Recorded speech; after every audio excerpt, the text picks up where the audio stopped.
Opa, tudo certo? Bom, antes de começar, aqueles três pedidos: inscreva-se no canal Ponta de Lança FC, dê o seu like para a gente construir junto esse canal e também acione o sininho para receber os vídeos e as notificações ou os shorts também. Bom, olha lá, começar com um grande jogo de futebol nesse sábado. Ontem, na Itália, em Turim, Juventus 4, Internazionale de Milano 3. Foi um jogo de viradas.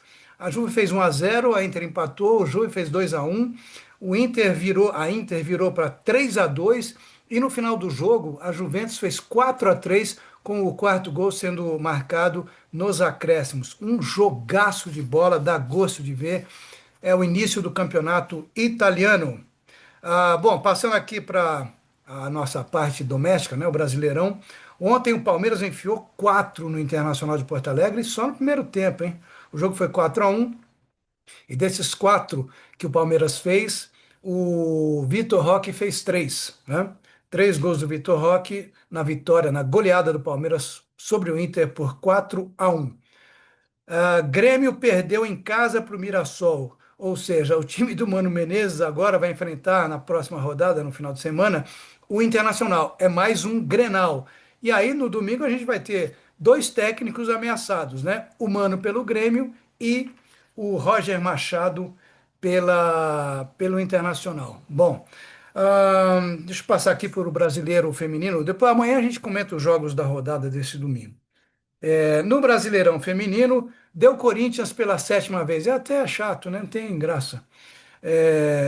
1-0 em cima do Cruzeiro, Itaquera, e o time mineiro perdeu gols incríveis, né?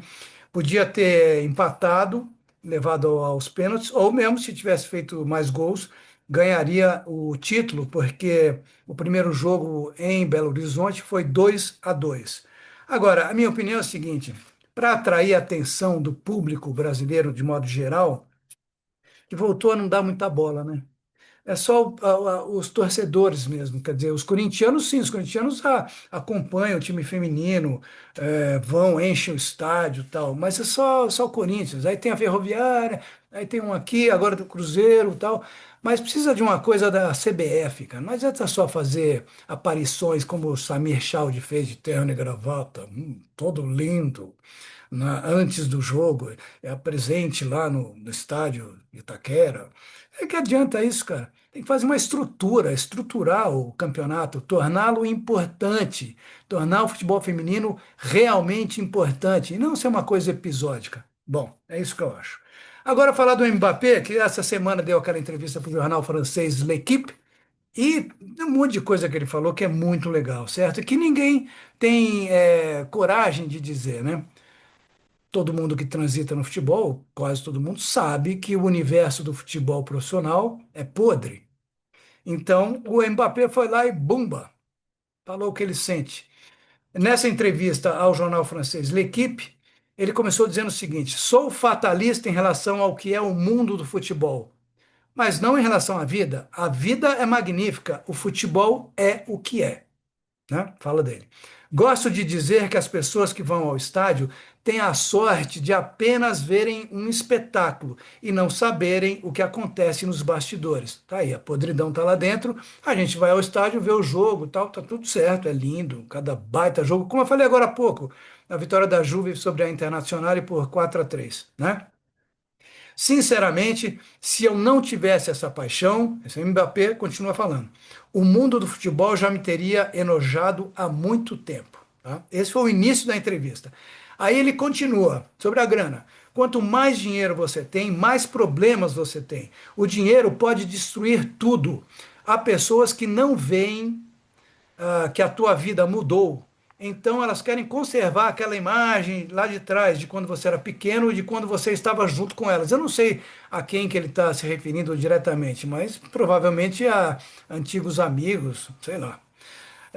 Mas agora você não é mais o mesmo. As responsabilidades aumentaram, os compromissos aumentaram, coisa de patrocínio, etc. E um trabalho e você tem contas para pagar, né?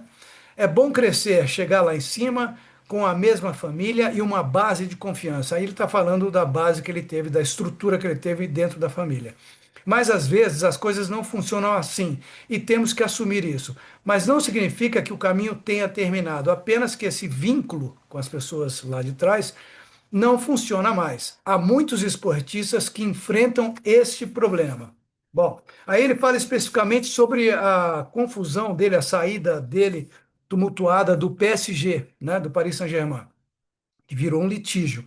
Não tenho nada contra o PSG, amo o clube, tenho amigos ali, mas tive que recorrer à justiça porque eles não me pagaram o que me deviam, o que me devem, algo que ganhei com o meu suor.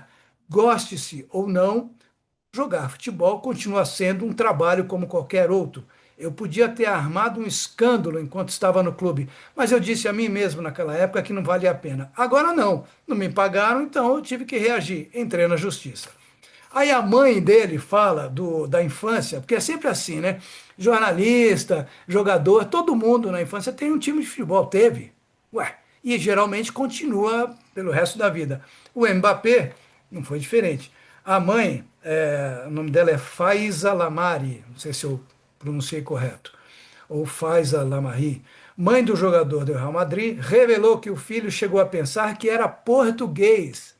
Tamanha a paixão que ele nutria por quem? Cristiano Ronaldo. Ele cresceu vendo o Cristiano Ronaldo jogar. Ele começou com o Zidane, aos 4 anos de idade. Depois passou a amar o Cristiano Ronaldo. E quando chegou ao Manchester United, né, ele ficava vendo os jogos do Cristiano no Manchester e depois no Real Madrid.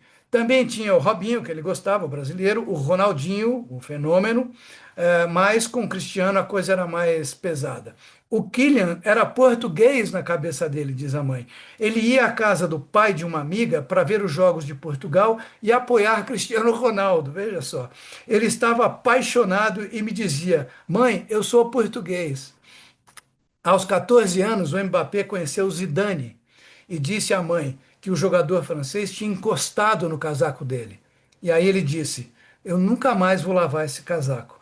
Então a mãe dizendo que o Kylian Mbappé sabe exatamente o que os gestos que ele hoje faz como ídolo significam para as crianças, porque ele viveu isso, né? O contrário. Então é uma coisa importante. Quem sabe disso aqui no Brasil é o Zico. Sabe a importância que tem a idolatria e o que ele significa, o símbolo que o cara virou, né? Bom, e ontem o Mbappé jogou muito contra o Real Sociedad. Fez um golaço e deu uma assistência. O Real Madrid ganhou do Real Sociedad fora de casa por 2-1 e o nosso amigo Tartaruga Ninja arrebentou. Falando do Flamengo, o Fenerbahçe perguntou essa semana à diretoria do Mengão quanto que ele queria receber pela saída do Felipe Luiz. O Fenerbahçe queria levar o Felipe Luiz, mas nenhum dos dois quer negociar. Nem o Felipe Luiz quer sair e nem o Flamengo quer liberar o Felipe Luiz. Eles estão negociando para que o Felipe continue à frente do rubro-negro. E agora a pérola da semana foi nessa sexta-feira. O STJD, Superior Tribunal de Justiça Desportiva, concedeu o efeito suspensivo a Bruno Henrique, que bonitinho. E, portanto, ele já está disponível, né? Está à disposição do Felipe Luiz. Ele só não joga contra o Juventude, não jogou, porque está sentindo um desconforto muscular. Mas ele está disponível, ele pode jogar. Veja só, o Bruno Henrique, que participou de uma falcatrua, ele combinou com o irmão, tem provas. Vou receber um cartão amarelo durante o jogo X. Pode apostar, apostas. O irmão foi lá e apostou, avisou a quem interessava, os amigos, irmãos, sei lá o quê, e ganharam dinheiro em cima do cartão amarelo do Bruno Henrique. Aí vem o Flamengo, com o maior cinismo do mundo no STJD, que também, ali também reina o cinismo, né? O ambiente é de cinismo. E diz: não, o cartão amarelo que ele combinou não foi isso. Ele precisava forçar porque a gente precisava dele para o jogo seguinte. Então ele cumpriria a suspensão e no outro jogo ele estaria disponível. Aí, o Mbappé de novo. O futebol às vezes dá nojo, né? As entranhas e tudo que está em volta, não o jogo em si. Se bem que às vezes o jogo também, né? Jogador brasileiro fazendo simulação, parece que vai morrer em campo, não aconteceu nada. Então é isso, tá liberado, entendeu? Pode fazer falcatrua, pode combinar, pode manipular apostas, que tá tudo certo. Bom, e agora, para encerrar, mais uma pérola do Mengão, uma coisa que eu considero ridícula. Adoro o Flamengo, sou Flamengo, mas é ridículo. A direção do Flamengo, cara, pleiteou na ONU, está pleiteando o reconhecimento como nação simbólico-cultural, porque conta com mais de 45 milhões de torcedores pelo Brasil e pelo mundo. Aí querem virar nação simbólico, porque eles têm mais torcedores do que muitas nações. É verdade, ué, tudo bem. Portugal, por exemplo, tem 10 milhões de habitantes há décadas. E daí? Aí o Flamengo vira uma nação? É ridículo isso, cara. É ridículo. Bom, aí vai lá o Zico, que é embaixador do Flamengo, mete uma beca, gravata, a bandeira do Flamengo aqui, como se fosse uma bandeira dentro de um gabinete presidencial, ele com a coisinha do Flamengo, um broche do Flamengo. Cara, aí ele diz assim: o Flamengo não é apenas um time de futebol ou uma potência esportiva. O Flamengo é uma nação. Se fôssemos um país, teríamos a 36ª maior população do mundo. Somos mais de 45 milhões de pessoas unidas sob uma mesma bandeira, por uma mesma cultura e por um mesmo sentimento que atravessa gerações. Disse o Zico em pronunciamento na Flamengo TV. Pô, Zicão, uma boa. Você não precisava disso, vai. Vou encerrar por aqui. Amanhã a gente volta com os comentários sobre a rodada. Beleza? Abraço.